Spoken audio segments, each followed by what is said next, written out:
உற்சாகமாய் பாடி கர்த்தரை துதிப்போம்.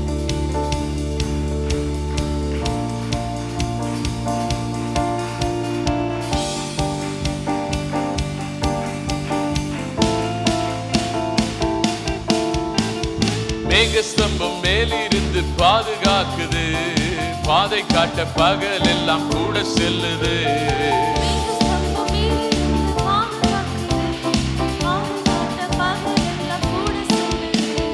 அன்பான தேவன் என்னோடு வருவார், அது போதும் என் வாழ்விலே.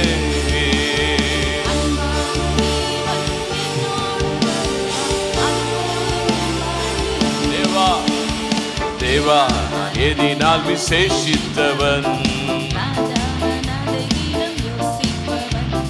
தேவா நான் எதினால் விசேஷித்தவன், ராஜா நான் அதை தினம் யோசிப்பவன். எதினால் இது எதினால் என்னோடு வருவதினால், எதினால் இது எதினால் என்னோடு இருப்பதினால். வாழ்க்கையில் கசப்புகள் கலந்திட்டாலும் பாசமுள்ள ஒரு மரம் கூட வருது. சிலுவையில கசப்பை மதுரமாய் மாற்றினான், மாறாவின் நீரை தேனாக மாற்றும் என் நேசர் என்னோடுண்டு.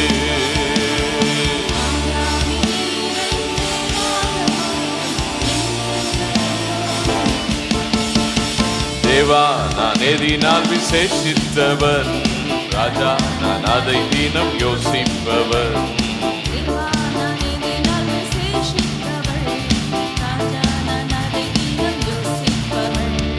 எதினால் இது எதினால் நீர் என்னோடு வருவதினால், எதினால் இது எதினால் என்னோடு இருப்பதி.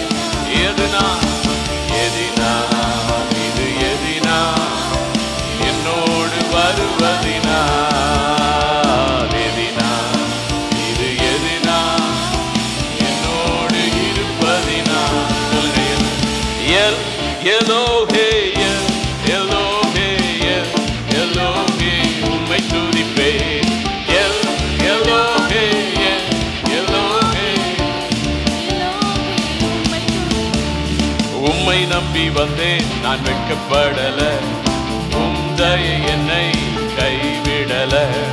உம்மை நம்பி வந்தேன் நான் வெட்கப்படல, உம் தயை என்னை கைவிடல. வெறுங்கையா நான் கடந்து வந்தேன், இரு பரிவாரங்கள் எனக்கு தந்தீர். வெறும் கையா கடந்து வந்தேன், இரு பரிவாரங்கள் எனக்கு தந்தீர். சொல்லுங்க எல் எலோஹே.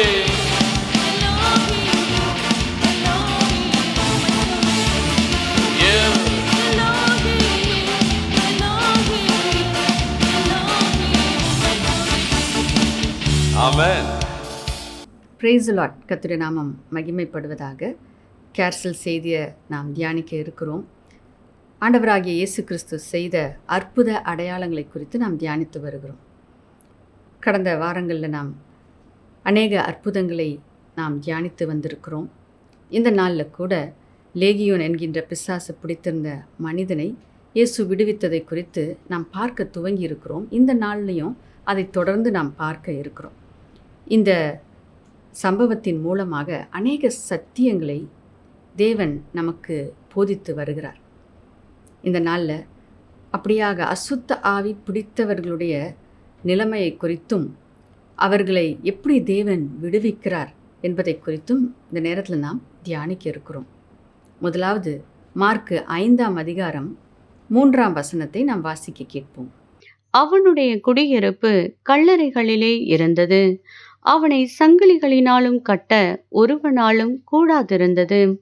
இங்கே நம்ம பார்க்கும்போது அவனுடைய குடியிருப்பு எங்கே அப்படின்னு நம்ம பார்க்கும்போது கல்லறையில் இருந்துச்சு. தனிமையான ஒரு இடம், யாரும் வராத ஒரு இடம், யாரும் விரும்பாத ஒரு இடம். அது மட்டுமல்ல, ஒரு இருள் சூழ்ந்த ஒரு இடம். ஸோ அப்படிப்பட்ட இடத்தை தான் அந்த அசுத்த ஆவிகள் விரும்புகிறதை நாம் பார்க்கிறோம். அப்போ அப்படிப்பட்ட அசுத்த ஆவிகளால் பிடிக்கப்பட்டவர்களையும் அந்த ஆவிகள் அப்படிப்பட்ட இடத்திற்கு கொண்டு போக அந்த மனிதனை உந்தி தள்ளுகிறது. அந்த மனிதனை அவைகள் ஆளுகை செய்வது நிமித்தமாக அவன் விருப்பத்தின்படி மற்றவர்களைப் போல சந்தோஷமாக குடும்பத்தோடு நண்பர்களோடு பழகுகிறதற்கு அந்த அசுத்த ஆவிகள் இடம் கொடுக்கவில்லை என்பதை இங்கே நம்ம பார்க்கிறோம். அப்போ தனிமைப்படுத்தப்பட்டு அங்கே யாரோடும் பேச முடியாத ஒரு சூழ்நிலை, பேசினாலும் இந்த அசுத்த ஆவிகள் தான் செயல்படுதுங்களே தவிர அந்த மனிதனால் எதையும் தன்னுடைய விருப்பத்தை சொல்லக்கூட முடியாத அளவுக்கு அப்படிப்பட்ட ஒரு சூழ்நிலைக்குள்ளே அந்த மனிதன் தள்ளப்பட்டு இருக்கிறதை நாம் பார்க்கிறோம். முற்றிலுமாய் அப்படிப்பட்ட அசுத்த ஆவிகளால் அவன் கட்டுப்படுத்தப்படுகிறான். அவன் எதை செய்யணும்னு நினைக்கிறானோ அதை செய்ய அவனால் முடியல. ஏனென்றால் அவன் முற்றிலுமாய் அந்த கட்டுப்பாடை அந்த அசுத்த ஆவிகளுக்கு விட்டு கொடுத்து விட்டான். முதல்ல ஒரு சின்ன இடம் கொடுத்துட்டான். அதனால் இப்போ அவைகளுடைய ராஜ்யம் தான் அவனுடைய வாழ்க்கையில் நடக்கிறதை நாம் பார்க்கிறோம்.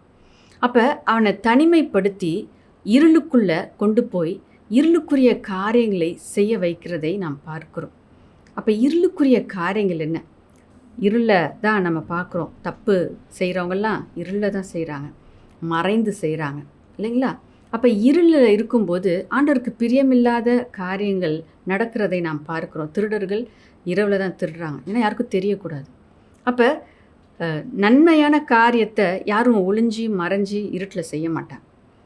அப்போ அப்படிப்பட்ட ஒரு வாழ்க்கைக்குள்ளே மனிதனை அசுத்த ஆவிகள் தள்ளுகிறதை நாம் பார்க்கிறோம். சில நேரத்தில் நம்ம யோசிக்கிறோம், அசுத்த ஆவியெல்லாம் எப்படி நம்மளை ஆளுகை செய்யும் அப்படின்னு சொல்லிட்டு. அது முதலாவது பிசாசுகள் எண்ணங்கள் மூலமாக தான் மனிதனை ஆளுகை செய்ய துவங்குகிறது. சின்ன சின்ன எண்ணங்கள், தேவனுக்கு பிரியமில்லாத எண்ணங்கள், அதற்கு ஒரு மனிதன் இடம் கொடுக்கும் பொழுது அவைகளே அந்த மனிதனை ஆளுகை செய்யும்படியாக சூழ்நிலைகளை ஏற்படுத்தி கொடுக்கிறது. அப்போ இங்கே நம்ம பார்க்குறோம், தனிமையாக இருக்கணும் அப்படின்னு ஒரு விருப்பம் இருக்கும்னா நீங்கள் சிந்தித்து பார்க்க வேண்டும். நான் தேவனுடைய வார்த்தையின்படி நான் வாழ்கிறேனா? தேவனுடைய வார்த்தைக்கு ஒப்பு கொடுத்து என் வாழ்க்கை இருக்கிறதா? என்னுடைய வாழ்க்கை வெளிச்சத்தின் பிள்ளையைப் போல, ஆண்டவராகிய இயேசு அவர் வெளிச்சமாக இருக்கிறார், அவருடைய பிள்ளையாக நானும் வெளிச்சத்தின் பிள்ளையாக நடந்து கொள்ளுகிறேனா? இல்லை பிசாசு இருளுக்கு சொந்தக்காரனாக இருக்கிறான், அப்போ அவனுடைய வழி நடத்துறதுபடி நான் வாழ்ந்து கொண்டு இருக்கிறேனா? ஏன் நான் என்னை தனிமைப்படுத்திக்கிறேன்? ஏன் மற்றவங்களோட நான் பேச மாட்டேன்றேன்? ஏன் தனிமையாக இருந்து அந்த யூடியூப், செல்ஃபோன் இப்படியாக சோஷியல் மீடியாக்குள்ளே நான் என்ன செய்யணும்னு நினைக்கிறேனோ அதை மாத்திரம் நான் செய்து கொண்டு என்னுடைய விருப்பத்தின்படி நான் வாழ்ந்து கொண்டு இருக்கிறேனா? நீங்கள் சிந்தித்து பாருங்கள். இல்லை உங்கள் வீட்டில் உங்களுக்கு தெரிஞ்சவங்க அப்படியாக தன்னை தனிமைப்படுத்தி கொள்கிறவர்களாக இருப்பார்கள் என்றால் அவர்களுக்கு உங்களுடைய உதவி அவசியமாக இருக்கிறது. ஏனென்றால் நாம் அவர்களுக்காக ஜெபிக்கும் போது பிசாசு அப்படிப்பட்ட எண்ணங்களை அவங்களுக்குள்ளே கொடுத்து அவங்கள தனிமையாக பிரித்து எடுக்கிறான். தேவையற்ற எண்ணங்கள், அது உண்மையான காரியமே இருக்காது, பொய்யான காரியங்களை சொல்லி அவங்கள தனிமைப்படுத்துவான். ஒரு இருளுக்குரிய காரியங்களை செய்ய வைக்கிறதுக்கு, ஒரு பாவத்துக்குரிய காரியங்களை செய்ய வைப்பதற்கு அவன் சொல்வான், இது செஞ்சுப்பார் உனக்கு சந்தோஷத்தை கொடுக்கும் அப்படின்னு சொல்லுவான். ஆனால் அது பொய். அதில் பாவத்தின் சம்பளம் மரணம்னு சொல்லுது. அப்போ பாவத்தை மறைமுகமாக செய்யும்போது அங்கே மரணம் தான் நேரிட போகுது. ஆனால் அவன் சொல்கிற பொய்யை நம்பி அந்த காரியங்களில் செயல்படும் போது, யாருக்கும் தெரியாமல் காரியங்களை செய்யும்போது அந்த இடத்துல அந்த மனிதர்கள் அந்த பிசாசின் ஆளுகைக்குள்ளே அவர்கள் கடந்து வருகிறதை நாம் பார்க்கிறோம். ஆகையால் அப்படிப்பட்டவர்களுக்காக நம்ம ஜெபிக்க வேண்டியது அவசியம். அப்படிப்பட்டவர்களுக்காக நாம் ஜெபிக்கும்போது தேவன் அவர்களை விடுவிக்க வல்லவராய் இருக்கிறார். அப்போ இன்றைக்கி நம்ம பார்த்து கொண்டிருக்கிற காரியம் இருளின் காரியங்கள், இருளுக்கடுத்த காரியங்களை நாம் செய்யக்கூடாது. ஏனென்றால் தேவன் நம்மை இருளிலிருந்த நம்மை தான் தேவன் விடுவித்து வெளிச்சத்தின் பிள்ளைகளாய் மாற்றி வைத்திருக்கிறார். வாசிக்க கேட்கலாம். கொலோசியர் 1:13 இருளின் அதிகாரத்தினின்று நம்மை விடுதலையாக்கி தமது அன்பின் குமாரனுடைய ராஜ்யத்துக்கு உட்படுத்தினவருமாயிருக்கிற பிதாவை ஸ்தோத்தரிக்கிறோம். ஆமென். இருளின் பிள்ளைகளாய் இருந்த நம்மை விடுவித்து அவருடைய ராஜ்யத்தில், வெளிச்சத்தின் ராஜ்யத்துக்குள் நம்மை சேர்த்து கொண்டார். அவருக்கு நாம் நன்றி சொல்ல கடமைப்பட்டிருக்கிறோம். அப்போ இந்த நேரத்தில் நம்ம யோசித்து பார்க்கணும், நம்ம எப்படிப்பட்ட இருளிலிருந்து தேவன் நம்மை விடுவித்திருக்கிறார். இப்படிப்பட்ட சூழ்நிலைகளில் நாம் தொடர்ந்து கடந்து போயிருப்போம் என்றால், இந்த மனிதனைப் போல நாமும் பலவிதமான அசுத்த ஆவிகளினால் அடிமைப்படுத்தப்பட்டு இருந்திருப்போம். ஆனால் அப்படிப்பட்ட வாழ்க்கையில் இருந்து தேவன் இந்த நாளில் நம்மை விடுவித்திருக்கிறார். அது எவ்வளவு பெரிய ஒரு ஆசீர்வாதமாக இருக்கிறது என்பதை நாம் உணர்ந்து கொள்ள வேண்டும். ஏனென்றால் நாம் விடுவிக்கப்பட்டதுனால தான் இன்றைக்கி நம்ம சந்தோஷமாக, சமாதானத்தோடு, ஆசீர்வாதத்தோடு நாம் வாழ்ந்து கொண்டு இருக்கிறோம். ஆனால் நாம் கவனிக்க வேண்டிய காரியம், இந்த இருளுக்குரிய காரியங்களில் இருக்கிற ஜனங்களை நாம் பார்க்கும் பொழுது நாம் நினைவு கூறணும், நம்மை விடுவித்த இயேசு அவர்களையும் விடுவிக்க வல்லவராய் இருக்கிறார். ஆகையால் அவர்களுக்காக ஜெபிக்க வேண்டியது நம்முடைய கடமையாக இருக்கிறது. ஆகையால் இருளிலிருந்து விடுவிக்கப்பட்ட நாம் தொடர்ந்து இருளுக்குள்ளே கடந்து போய்விடாதபடிக்கு வெளிச்சத்தில் நிலைத்திருக்கிறவர்களாக இருக்க வேண்டும். வெளிச்சத்தின் பிள்ளைகளாகவே நாம் இருக்க வேண்டும். பின்மாற்றத்துக்குள்ளே நம்ம கடந்து போகவே கூடாது. எங்கேருந்து நம்ம விடுவிக்கப்பட்டு இருக்கிறோமோ, எந்தெந்த தீய பழக்க வழக்கங்கள் இருந்து தேவன் நம்மை மீட்டு எடுத்திருக்கிறாரோ, எப்படிப்பட்ட சூழ்நிலைகளிலிருந்து தேவன் நம்மை மீட்டு எடுத்திருக்கிறாரோ, எப்படிப்பட்ட சுவாபங்கள்லேருந்து தேவன் நம்மை மீட்டு எடுத்திருக்கிறாரோ, அவைகள் மீண்டும் நம்முடைய வாழ்க்கையில் காணப்படக்கூடாது.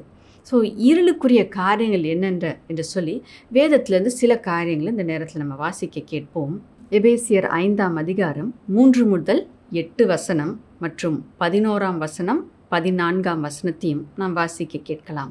மேலும் பரிசுத்தவான்களுக்கு ஏற்றபடி வேசித்தனமும் மற்றெந்த அசுத்தமும் பொருளாசையும் ஆகிய இவைகளின் பேர் முதலாய் உங்களுக்குள்ளே சொல்லப்படவும் கூடாது.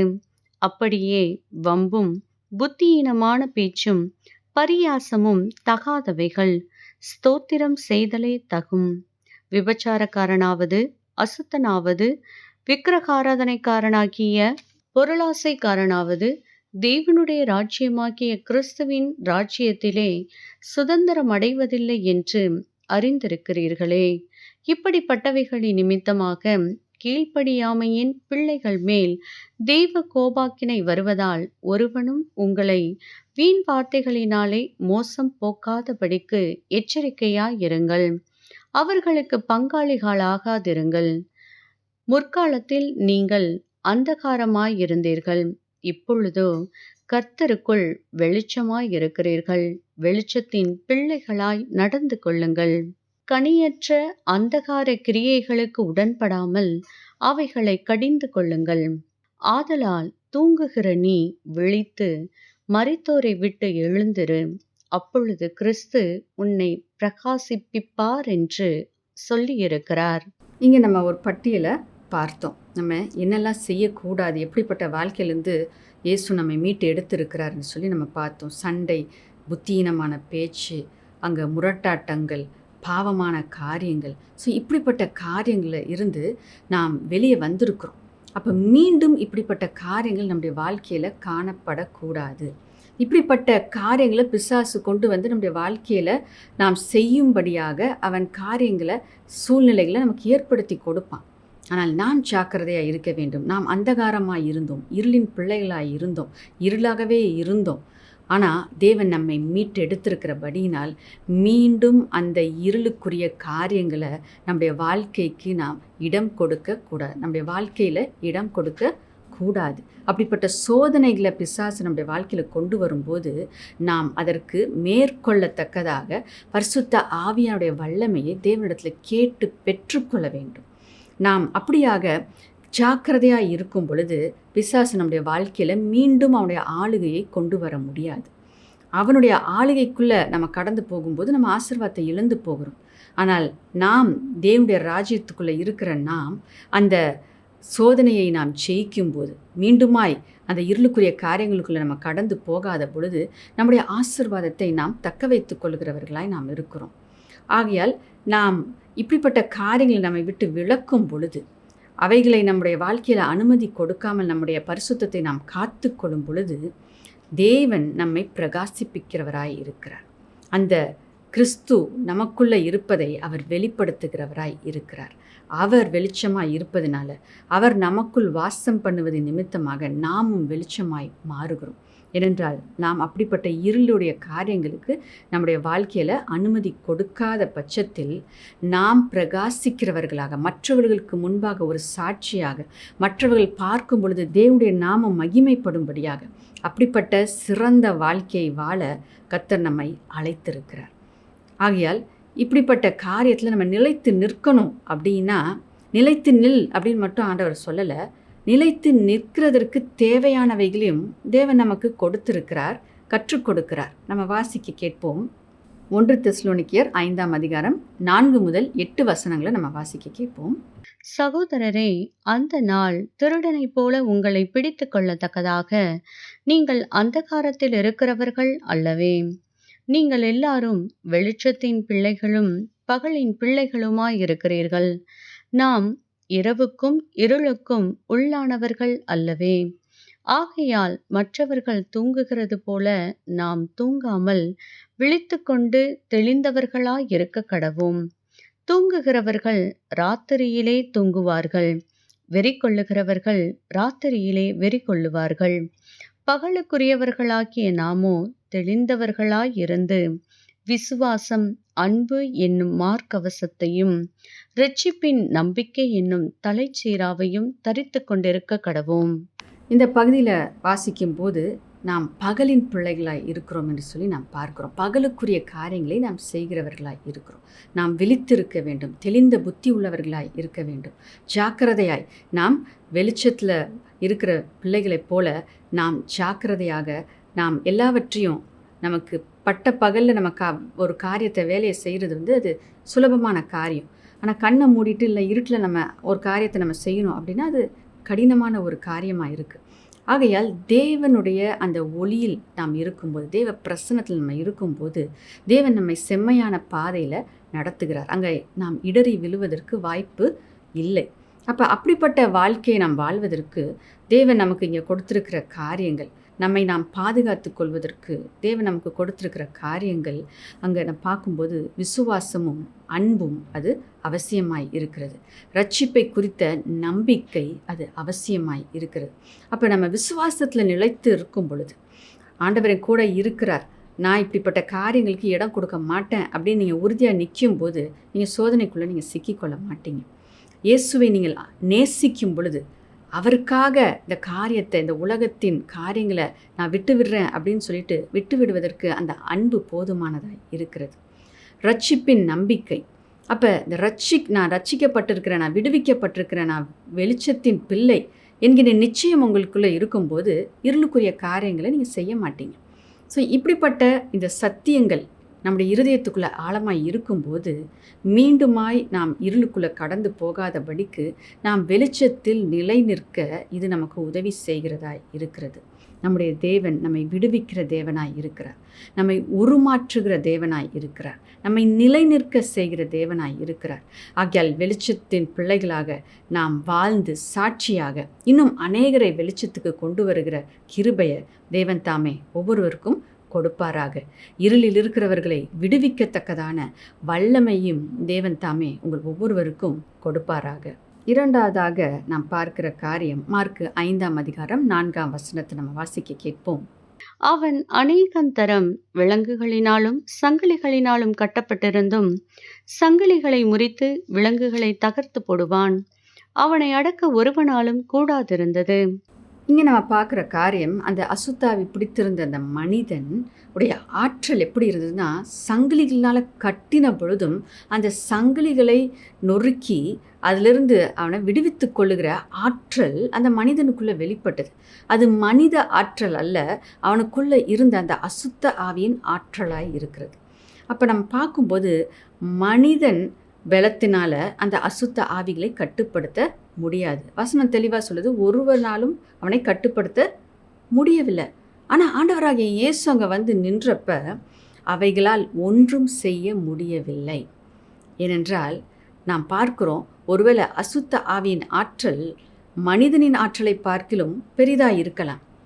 ஆனால் தேவனுடைய ஆற்றல் இந்த அசுத்த ஆவிகள் எத்தனை அசுத்த ஆவிகள் இருந்தாலும், அவைகள் எல்லாம் ஒன்றா சேர்ந்து எதிர்த்து வந்தாலும், நம்முடைய தேவன் ஆண்டவராகிய இயேசு கிறிஸ்துக்கு முன்பாக இவைகளுக்கு இருக்கிற ஆற்றல் அது ஒன்றுமில்லாமல் போகிறது.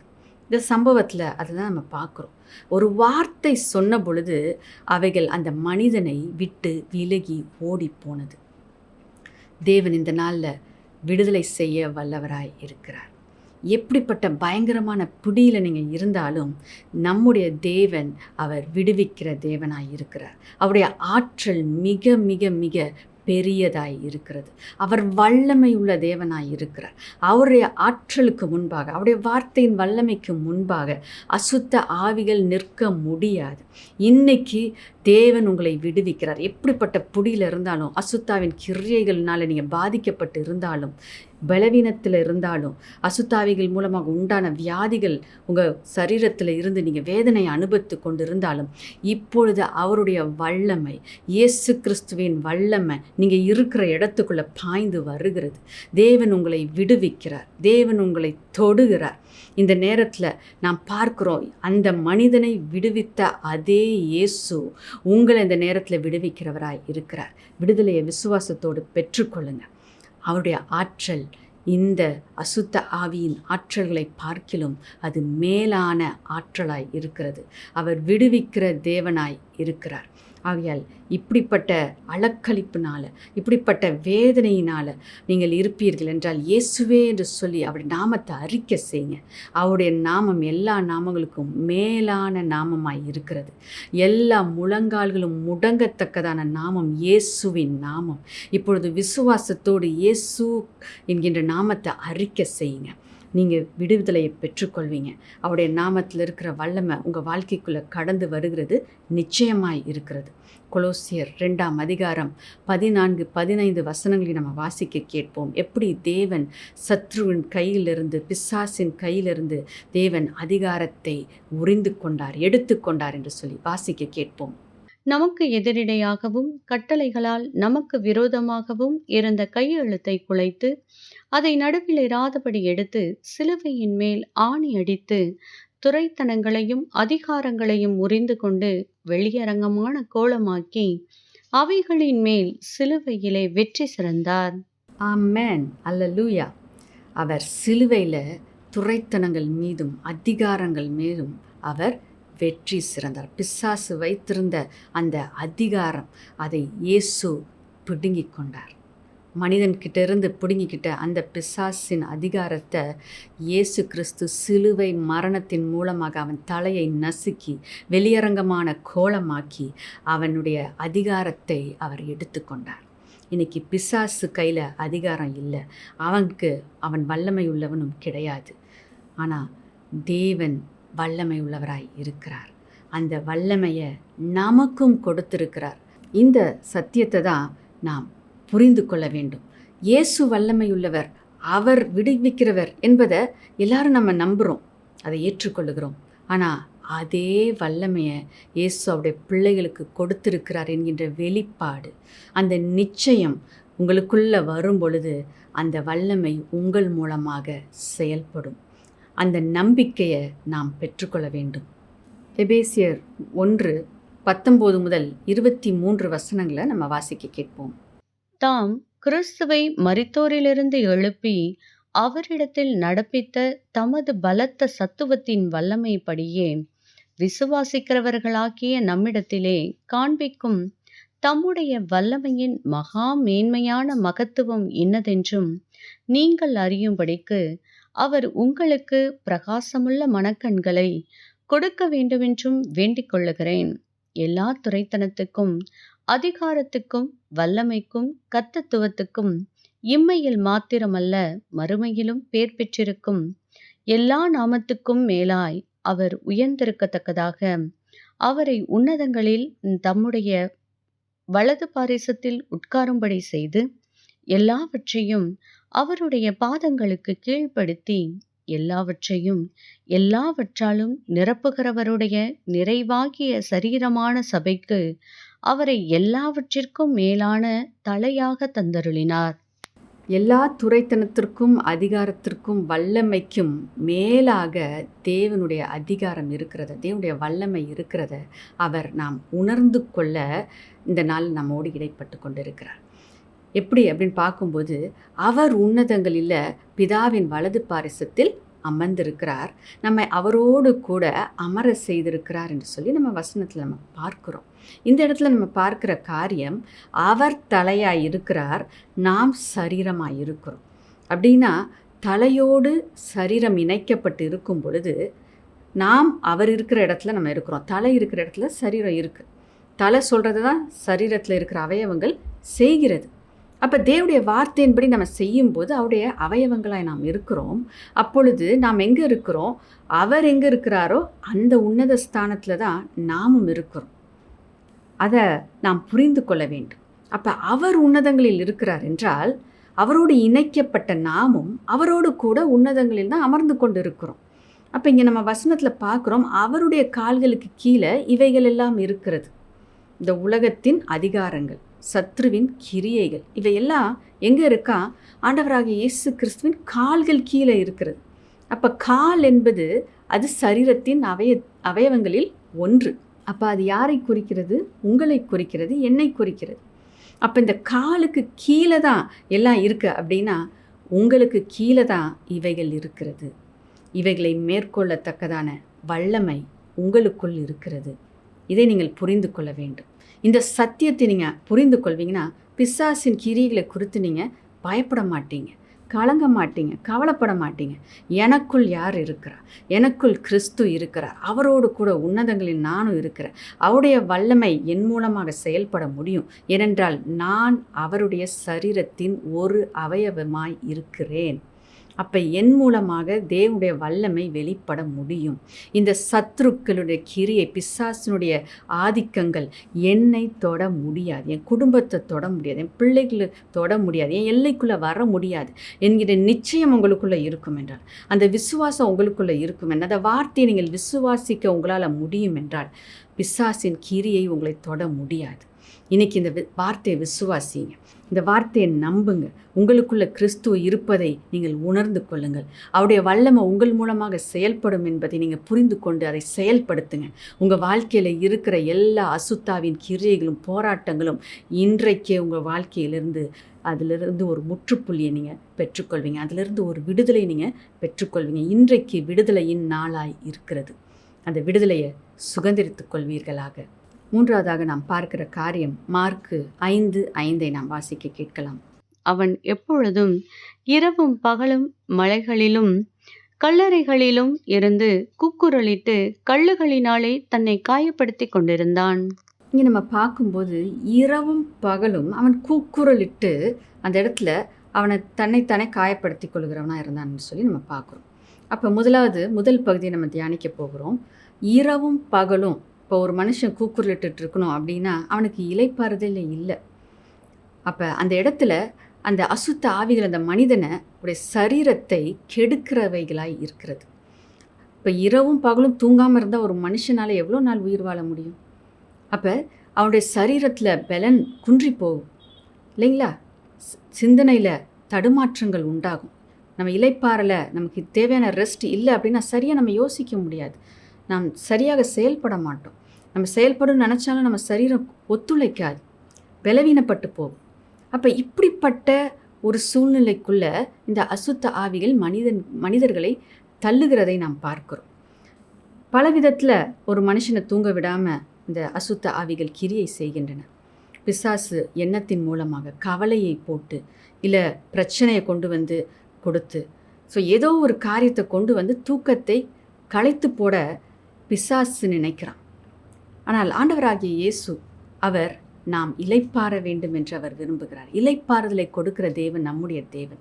மோசேக்கு இளைப்பாறுதலை கொடுத்தவர், அவருடைய பிள்ளைகள் ஒவ்வொருவருக்கும் இளைப்பாறுதலை கொடுத்தவர். வசனம் சொல்லுகிறது, தனக்கு பிரியமானவருக்கு அவர் நித்திரை அளிக்கிறார் என்று சொல்லி. அப்போ இளைப்பாறுதலை விரும்புகிற தேவன், நாம் இளைப்பாற வேண்டும் என்று நினைக்கிறது தேவன்.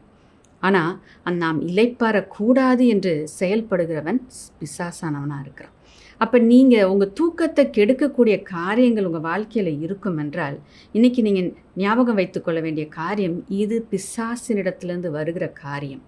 இந்த சூழ்நிலை மூலமாக, இந்த நெருக்கத்தின் மூலமாக, இந்த குழப்பத்தின் மூலமாக, இந்த கவலையின் மூலமாக பிசாசின் தூக்கத்தை கெடுக்கிறான் அப்படின்னா, நான் அவனுக்கு எதிர்த்து நிற்க வேண்டும். பார்க்குறோம் சில நேரங்களில் வியாதிகள், வலிகள், பலவீனங்களை போட்டு தூங்க விடாமல், அங்கே மனதில் குழப்பத்தை போட்டு தூங்க விடாமல் இப்படிப்பட்ட கிரியைகளை செய்கிறவனாய் அவன் இருக்கிறான். வசனம் சொல்லுகிறது, பிசாசுக்கு எதிர்த்து நில்லுங்கள், அப்பொழுது அவன் உங்களை விட்டு ஓடி போவான். ஹல்லேலூயா. எதிர்த்து நிற்கிற அதிகாரத்தை, வல்லமையை தேவன் நமக்கு கொடுத்திருக்கிறார். நாம் இது பிசாசு நமக்கு கொடுக்கிற காரியம் என்பதை நாம் அறிந்து கொண்டோம் என்றால், அதற்கு எதிர்த்து நிற்க நாம் வேண்டும். இயேசுவின் நாமத்தினால இந்த சிந்தனையை என்னை விட்டு வெளியே போ, இந்த பலவீனமை என்னை விட்டு வெளியே போ, இந்த வலியை என்னை விட்டு வெளியே போ, இந்த சூழ்நிலையை என்னை விட்டு வெளியே போ. இயேசுவின் நாமத்தில் நம்ம கட்டளை கொடுக்கும் பொழுது அதற்கு நாம் எதிர்த்து நிற்கிறோம். நான் என் வாழ்க்கையில் இதற்கு நான் இடம் கொடுக்க மாட்டேன், இது என் வாழ்க்கையை ஆளுகை செய்ய முடியாது, என் குடும்பத்துக்குள்ளே இது வர முடியாது அப்படின்னு சொல்லிட்டு நீங்கள் எதிர்த்து நிற்கும் பொழுது வசனம் சொல்லுகிறது, அவை உங்களை விட்டு ஓடி போயே ஆக வேண்டும். அவை உங்கள் வாழ்க்கையில் காணப்பட முடியாது. தேவன் உங்களை விடுவிக்கிறவராய் இருக்கிறார். ஹல்லேலூயா. 4வதாக நாம் பார்க்கலாம். மார்க்கு 5:5 அதே வசனத்தில் பிற்பகுதியில் நம்ம பார்ப்போம் என்றால், அந்த இடத்துல அவன் தன்னைத்தானே காயப்படுத்தி கொள்ளுகிறவனாய் இருந்தான் என்று சொல்லி நம்ம பார்க்குறோம். அப்போ பிசாசு கொடுக்குற எண்ணம், சில நேரத்தில் சில சூழ்நிலைகள் மூலமாக நம்ம கடந்து போகும்போது, இல்லை யாரோ ஒருத்தவங்க நம்ம திட்டாங்கன்னே வச்சுப்போமே, உடனே என்ன பண்ணுவாங்க, கோச்சிக்கிட்டு நான் சாப்பிட மாட்டேன் அப்படின்பாங்க. சாப்பிடலைன்னா யாருக்கு நஷ்டம்? அவங்களுடைய பலன் குன்றி போகிறது இல்லைங்களா? அப்போ இந்த எண்ணம்லாம் யார் கொடுக்குறா? தன்னையே காயப்படுத்திக்கிற காரியங்கள், தன்னுடைய சரீரத்தை கவனிக்காமல், அதுக்கு கொடுக்க வேண்டிய கவனத்தை கொடுக்காமல், அதை செய்ய விடாமல் தடை பண்ணுகிறது பிசாசின் கிரியையாய் இருக்கிறது. அப்போ இங்கே பார்க்கும்போது தன்னையே காயப்படுத்திக்கிறான். சில நேரத்தில் நம்ம பார்க்குறோம், தான் விரும்பினது கிடைக்கல அப்படின்னா அவங்களே காயப்படுத்திக்கிறாங்க, கத்தி எடுத்து கிழிச்சிக்கிறாங்க இல்லைங்களா? இப்போ ரத்தம் அந்த இடத்துல வலியுது. இவனும் அப்படி தான் கல் எடுத்து தன்னை கிழித்து கொண்டான். இப்போ பாருங்கள், அந்த மனிதன் அப்படியே கிழித்து கொண்டே இருக்கும்போது அந்த இடத்துல என்ன ஆகும், அந்த காயம் அங்கே அப்படியே அதில் ஃபஸ்ட் எய்ட் பண்ணாமல் விடும்போது அந்த இடத்துல அப்படியே சீல் வைக்கும், அங்கே இன்ஃபெக்ஷன் ஆகும். அப்போ அவனுடைய சரீரம் எப்படிப்பட்ட ஒரு நிலைமையில் இருந்திருக்கும் பாருங்கள், எவ்வளோ வேதனை. அப்படிப்பட்ட சூழ்நிலைக்குள்ளே பிசாசானவன் மனிதர்களை தள்ளுகிறவனாய் இருக்கிறான். அவனுடைய நோக்கம் என்ன? எப்படியாவது அந்த மனிதனை அழித்து விட வேண்டும், அந்த மனிதனுடைய ஆத்துமாவை கெடுத்து போட வேண்டும், அந்த ஆத்துமா அழிந்து போக வேண்டும் என்பதற்காக தான் பிசாசானவன் கிரியை செய்கிறவனாக இருக்கிறான். எத்தனை நம்ம செய்திகளை நம்ம கேட்குறோம், ஏதோ ஒரு சின்ன சின்ன காரியங்கள், அவங்க எதிர்பார்த்தது நடக்கலை, விரும்பினது கிடைக்கலை அப்படின்னும் போது தங்கள் உயிரையே மாய்த்து கொள்ளுகிறார்கள், தற்கொலை செய்கிறார்கள். இந்த எண்ணம்லாம் எங்கிருந்து வருது? அது பிசாசினிடத்துலேருந்து வருகிற எண்ணமாக இருக்கிறது.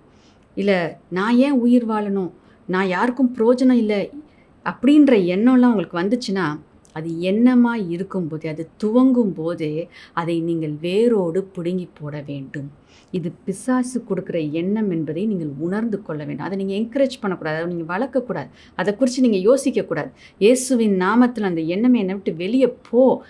இயேசு எனக்குள்ளே இருக்கிறார், அவர் எனக்கு ஜீவனாய் இருக்கிறார், அவர் எனக்கு ஜீவன் கொடுக்க வந்திருக்கிறார் என்பதை நீங்கள் அறிக்கை செய்ய வேண்டும். யோவான் 10:10 நம்ம வாசிக்க கேட்போம்.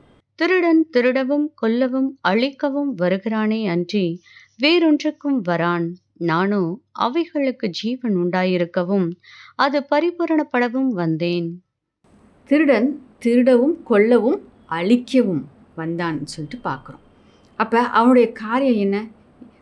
மனுஷங்களுடைய ஆசீர்வாதத்தை அழிக்கணும், மனுஷனுடைய ஆசீர்வாதத்தை திருடணும், அந்த ஆத்மாவை அழிக்கணும், அவர்களை அழிக்கணும், கொல்லணும். அதுதான் அவனுடைய நோக்கம். அவன் அதற்காக செயல்படுகிறவனாக இருக்கிறான். அப்போ அவனுக்கு நாம் இடம் கொடுக்கக்கூடாது. நம்முடைய சிந்தனை தளத்தில் இப்படிப்பட்ட எண்ணங்கள் வரும்போதே நம்ம ஜாக்கிரதையாக இருக்கணும். ஆனால் கிறிஸ்து எதற்காக வந்தார்? அவர் நமக்கு ஜீவன் உண்டாகவும் அந்த ஜீவன் பரிபூர்ணப்படவும் வந்தார் என்று வசனம் சொல்லுகிறது. நாம் வாழ வேண்டும் என்பதற்காக, நாம் நித்திய ஜீவனை பெற்றுக்கொள்ள வேண்டும் என்பதற்காக, நாம் செழித்திருக்கும்படியாக, நாம் ஆசீர்வாதமாக இருக்கும்படியாக கிறிஸ்து நமக்காக வந்தார் என்பதை நாம் அறிந்து கொள்ள வேண்டும். வேண்டும். இந்த சத்தியத்தை நம்ம அறிந்து கொள்வோம் என்றால், கிறிஸ்து எனக்கு ஜீவன் கொடுக்க வந்திருக்கிறார், அந்த ஜீவனை நான் பெற்றுக்கொள்கிறேன் அப்படின்னு நீங்கள் சொல்லும்போது இந்த பிசாசின் கிரியைகள் உங்கள் வாழ்க்கையிலேருந்து அகன்று போகும். இப்படிப்பட்ட நெகட்டிவ் தாட்ஸ், தேவையில்லாத எண்ணங்கள் உங்கள் வாழ்க்கையிலேருந்து அகன்று போகும். கிறிஸ்து உங்களுக்கு ஜீவனாக இருப்பாராக. அவருடைய ஜீவன் உங்களுக்குள்ளே, உங்கள் வாழ்க்கைக்குள்ளே, உங்கள் சூழ்நிலைக்குள்ளே இப்பொழுதே கடந்து வரட்டும்.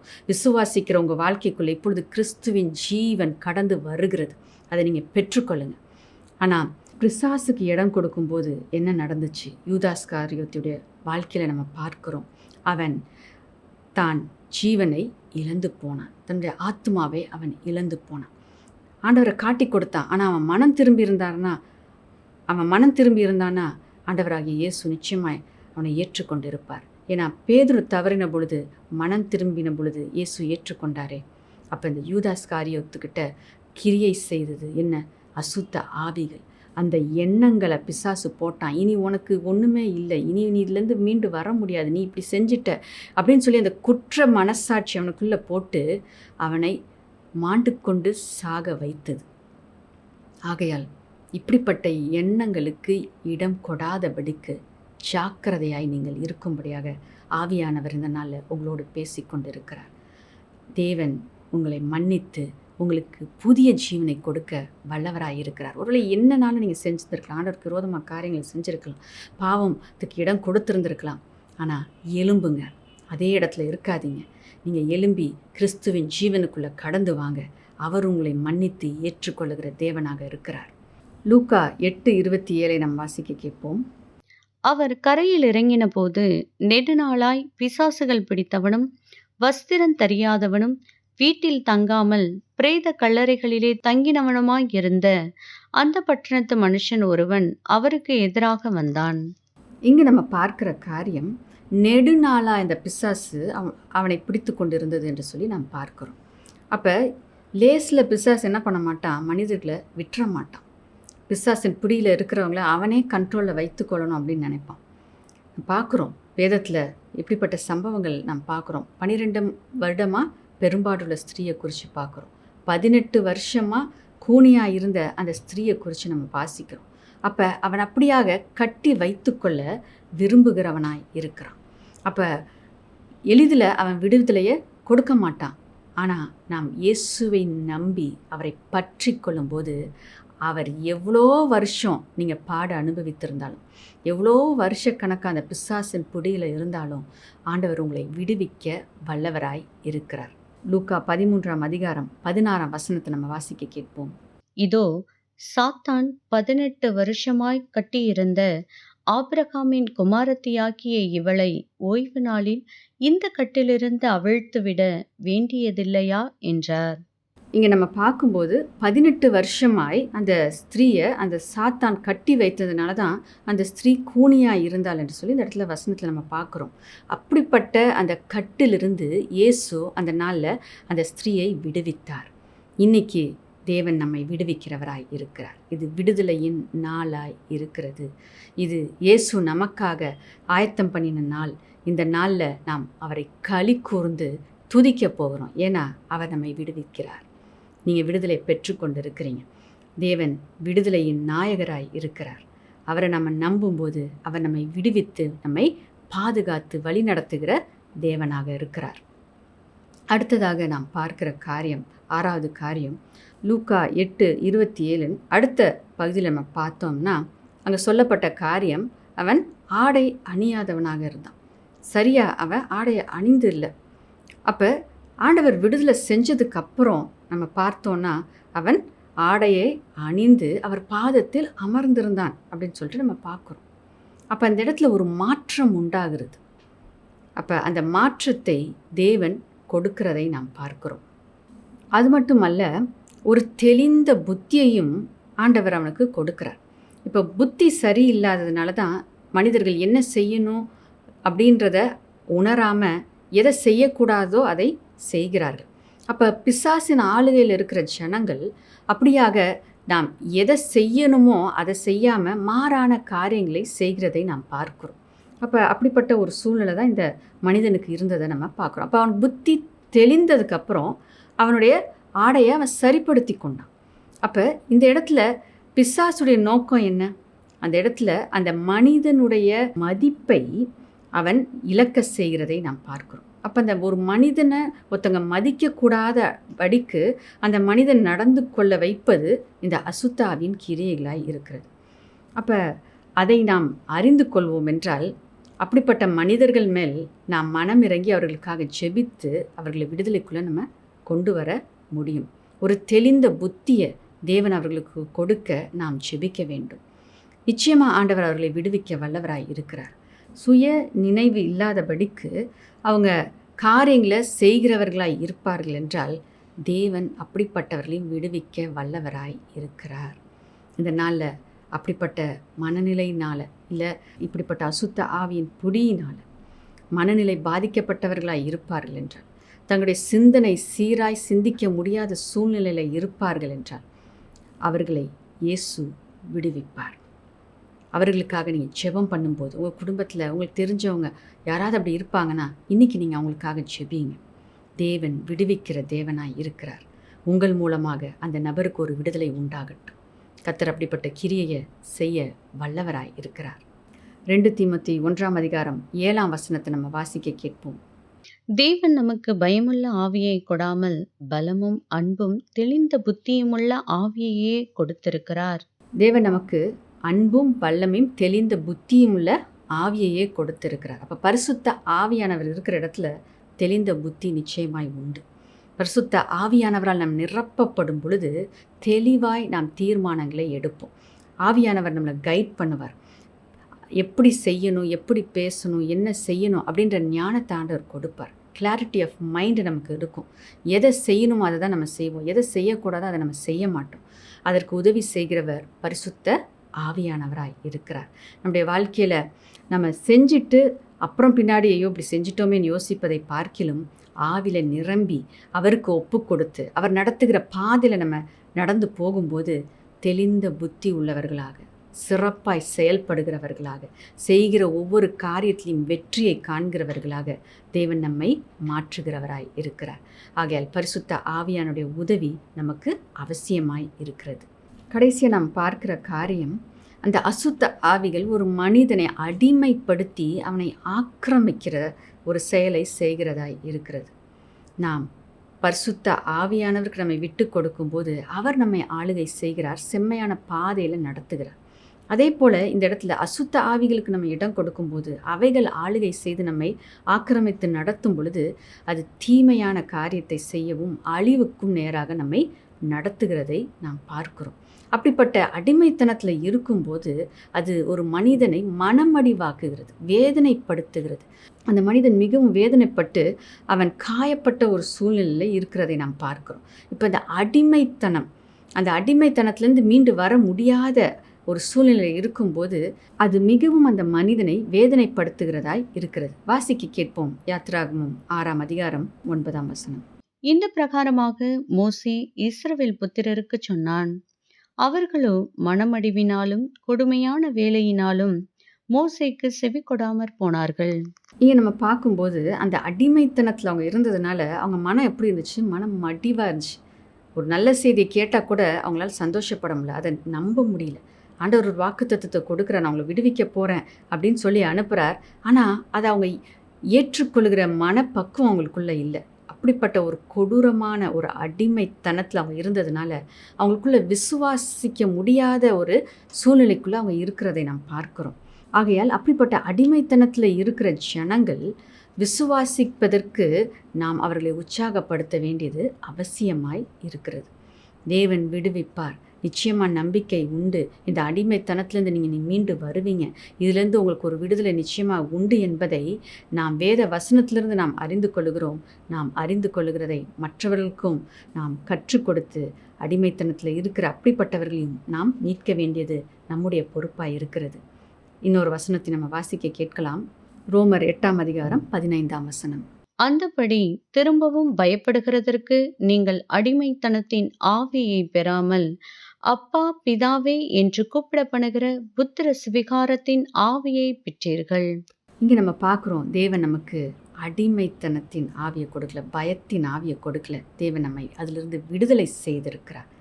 அப்பா பிதாவே என்று கூப்பிடத்தக்கதான புத்திர சுவிகாரத்தின் ஆவியை நமக்கு கொடுத்திருக்கிறார். தேவன் நம்மை விடுவிக்கிறவர், அவர் நம்மை ஆசீர்வதிக்க விரும்புகிறவர். மீண்டும் அடிமைத்தனத்துக்குள்ளே நாம் போய் சிக்கி கொள்ளாதபடிக்கு, அடிமைத்தனத்தில் இருக்கிறவர்களை மீட்டு எடுக்கும்படியாக இயேசு நமக்காக இந்த பூமியில் இறங்கி வந்தார். இன்னைக்கு இயேசு ஒவ்வொருவரையும் விடுதலை செய்யும்படியாக நம்ம மத்தியில் பிரசன்னமாக இருக்கிறார். நீங்கள் எங்கே இருந்தாலும் கண்களை மூடி ஆண்டவர் உங்கள் பக்கத்தில் இருக்கிறத உணர தோங்குங்க. அவர் உங்கள் பக்கத்தில் இருக்கிறார். இந்த நேரத்தில் நம்ம ஜெபிப்போமா?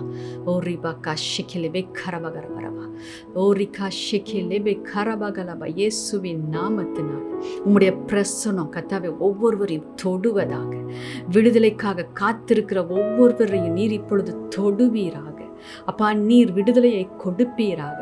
பிசாசின் கட்டுகளிலிருந்து விடுதலை அப்பா, தனிமையின் எண்ணங்களிலிருந்து விடுதலை அப்பா, கர்த்தாவின் நெகட்டிவ் தாட்ஸ்லேருந்து இயேசுவின் நாமத்தினால் இப்பொழுது விடுதலை அப்பா, தற்கொலை என்னும் எண்ணத்திலிருந்து இப்பொழுது இயேசுவின் நாமத்தினால விடுதலை அப்பா. இரவும் பகலும் தூங்க முடியாமல் தவிக்கிற அவர்களுடைய வாழ்க்கையில இப்பொழுது இயேசுவின் நாமத்தினால விடுதலை நான் பேசுகிறேன். பாவ கட்டுகள், அடிமைத்தனத்தின் கட்டுகள், ரீபா ஷெகே ரேபே காராபா, இப்படிப்பட்ட கட்டுகளில் இருக்கிறவர்கள் இப்பொழுது இயேசுவின் நாமத்தினால விடுதலையை பெற்றுக்கொள்வார்களாக. உம்முடைய வல்லமை ஒவ்வொருத்தருக்குள்ளேயும் கிரியை செய்யட்டும். விசுவாசத்தோடு கேளுங்க. தேவன் நம்மை விடுவிக்கிறவராய் இருக்கிறார். குமாரன் உங்களை விடுதலையாக்கினால் மெய்யாக விடுதலை ஆவீர்கள் என்று வசனம் சொல்லுகிறது. இப்பொழுது அவர் உங்களை விடுதலை செய்கிறார். இயேசு என்கிற நாமத்தை இப்ப கூப்பிடுங்க. இயேசுவே என்னை விடுவியும்னு கேளுங்க. ஓரிகா ஷெகே ரேபே காராபாகா. உங்க குடும்பத்துக்காக, உங்க பிள்ளைகளுக்காக, உங்க பெற்றோர்களுக்காக, உங்க நண்பர்களுக்காக இப்பொழுது நீங்க ஜெபிக்க துவங்குங்க. இயேசுவே அவர்களை விடுவீங்க நீங்க கேளுங்க. இயேசு உங்களை விடுவிக்கிறவராய் இருக்கிறார். ஓரிகா ஷெகே ரேபே காராபாகா லாபா ஷெகே ரேபே கரபரபா. இயேசுவின் நாமத்தினால இப்பொழுது விடுதலை உண்டாகட்டும். இப்படிப்பட்ட பிடியில இருக்கிற ஜனங்களை இப்பொழுதே இயேசுவின் நாமத்தினால் நாங்கள் விடுதலையை பேசுகிறோம். நன்றி செலுத்துகிறோம் அப்பா, நன்றி செலுத்துகிறோம். நீர் விடுவிக்கிற தேவன். அந்த நாளில் அப்பா எத்தனையோ பிசாசுகள் அந்த ஒரு மனிதனுக்குள்ள இருந்ததை நீங்கள் விரட்டி விட்டீங்களே. இப்பொழுது உம்முடைய பிள்ளைகள் வேதனையோடு அப்பா, அடிமைத்தனத்தினால அப்பா, பயத்தினால, குழப்பத்தினால, தூங்க முடியாமல் அப்பா, வியாதியினால கஷ்டப்பட்டு கொண்டு இருக்கிற ஒவ்வொருவரும் இப்பொழுதே நீர் விடுவிப்பீராக. தகப்பனை விடுவிப்பீராக. இயேசுவின் நாமத்தினால நாங்கள் பேசுகிறோம், விடுதலையை பேசுகிறோம். இயேசுவின் நாமத்தினால விடுதலை உண்டாகட்டும் என்று கட்டளை கொடுக்கிறோம் அப்பா. நீர் விடுதலை கொடுக்கிறதற்காக நன்றி செலுத்துகிறோம் அப்பா. நீர் மாத்திரம் மகிமைப்படுவீராக. உமக்கு சாட்சிகளாய் அவர்கள் எழும்பி நிற்க அப்பா, இன்னும் அநேகரை இருளில் இருக்கிற ஜனங்களை மீட்டு வெளிச்சத்தின் பிள்ளைகளாய் மாற்ற அப்பா, ஒவ்வொருவரையும் நீர் எடுத்து பயன்படுத்துவீராக என்று நாங்கள் ஜெபிக்கிறோம். நீர் செய்கிறதற்காக நன்றி செலுத்துகிறோம். உமக்கே துதி, கன, மகிமை எல்லாவற்றையும் ஏறெடுக்கிறோம். இயேசுவின் நாமத்தில் பிதாவே, ஆமென், ஆமென். நம்ம சேர்ந்து சொல்லலாம். என் ஆத்துமாவே கர்த்தரை ஸ்தோத்திரி, என் முழு உள்ளமே அவருடைய பரிசுத்த நாமத்தை ஸ்தோத்திரி. என் ஆத்துமாவே கர்த்தரை ஸ்தோத்திரி, அவர் செய்த சகல உபகாரங்களையும் மறவாதே. ஆமென், ஆமென். God bless you. விடுவிக்கப்பட்டவர்களாக வெற்றி வாழ்க்கை வாழுங்க. மற்றவர்களுக்கும் ஆசீர்வாதமாக இருங்க.